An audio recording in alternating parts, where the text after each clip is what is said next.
बिस्मिल्लाहिर्रहमानिर्रहीम। अस्सलामुअलैकुम दोस्तों, आप देख रहे हैं यूट्यूब चैनल। मैं हूं उमर। आज हमारा टॉपिक ये है कि स्पेन की एमिग्रेशन किस तरह से हासिल की जाती है, उसका क्या तरीकाकार है। तो वो मैं आज आपको डिटेल से समझाऊंगा कि स्पेन की एमिग्रेशन आप किस तरह से हासिल कर सकते हैं। चलिए वीडियो को शुरू करते हैं। बहुत आसान तरीका है। तरीका ये है कि आप यूरोप में किसी भी कंट्री में मौजूद हैं, यूरोप की किसी कंट्री में भी मौजूद हैं, तो आपने सबसे पहले स्पेन जाना है। वहाँ पे जाके एलेक्स आपने ढूंढना है जो उधर लीगल हो और लीगल डॉक्यूमेंट्स के साथ रहता हो और उसका अपना एक घर हो जिसमें वो आपको जगह दे सके, रहने की जगह दे सके। और वो कोई भी हो सकता है, आपका दोस्त हो सकता है, आपका रिलेटिव हो सकता है, और कोई भी शख्स हो सकता है, उसका कोई इशू नहीं है। तो घर वो उसका अपना हो, रेंट का हो, वो भी कोई इशू नहीं है। वो आपको लेके आपको जाएगा एक ऑफिस में, जो टाउन कमेटी का ऑफिस कहलाता है। उस ऑफिस में आपको लेके जाएगा, जिसको शख्स आपको लेके जाता है ऑफिस में, और वहाँ पे जाके पात्रोन अमेंतो आपकी करवाता है। बहुत फेमस लफ्ज़ है ये, जिसको पत्रोन भी कहा जाता है। और तकरीबन अमूमन हर पाकिस्तानी इस लफ्ज़ से वाकिफ़ है। उस ऑफिस में आपको जाके रजिस्टर करवाएगा, जिसको पाद्रोमिंतो पात्रोन कहा जाता है। और उसके बाद उसमें आपके डॉक्यूमेंट्स जो यूज़ होंगे वो होगा सबसे पहले आपका अपना ओरिजिनल पासपोर्ट और उस शख्स का डॉक्यूमेंट्स प्लस घर की रजिस्ट्रेशन डॉक्यूमेंट्स। वो लेके जाएंगे और वहाँ पे जाके आपको रजिस्टर करवाया जाएगा। ये है पाद्रोमिंतो पत्रोन करवाने का आसान तरीका।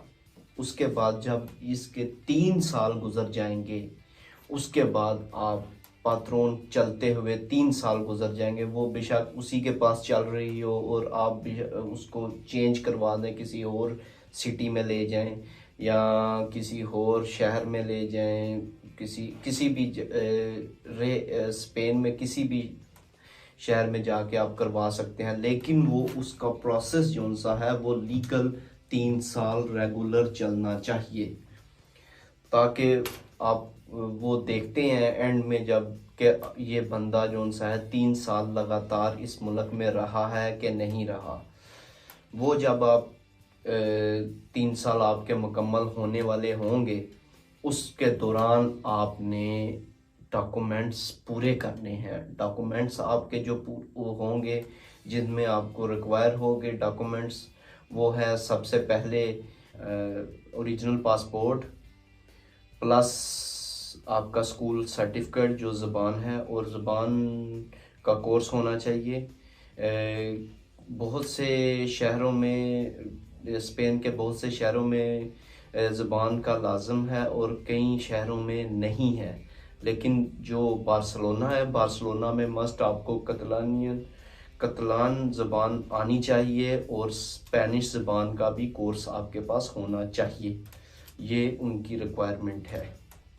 देखा जाए तो जो स्पेन है वो पाकिस्तानी काफ़ी कम्युनिटी में रहते हैं स्पेन में, और ज़्यादातर स्पेन के शहर बार्सिलोना में बहुत ज़्यादा लोग रहते हैं।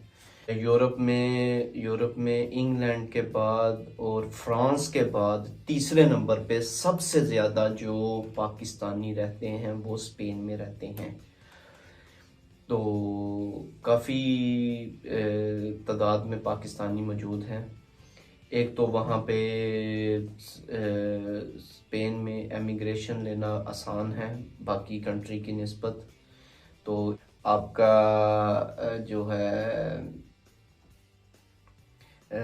पासपोर्ट, ओरिजिनल पासपोर्ट, आपका पुलिस सर्टिफिकेट पाकिस्तान का या किसी भी कंट्री से आप मौजूद हो वो, और प्लस का कॉन्ट्रैक्ट हो, कॉन्ट्रैक्ट भी जो सा है वो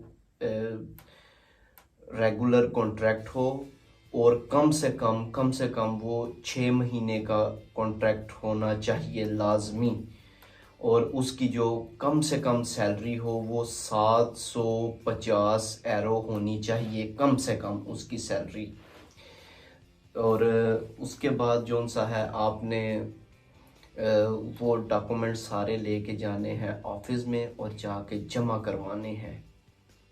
जब आपने जाना है और वो डॉक्यूमेंट्स लेके जाना है और उस ऑफिस में जमा कराना है, और वो आपसे लेंगे कम से कम 90 दिन का टाइम, 3 माह का टाइम लेंगे। उस दौरान वो आपको बताएंगे कि आपके पेपर एक्सेप्ट हुए हैं कि नहीं हुए हैं।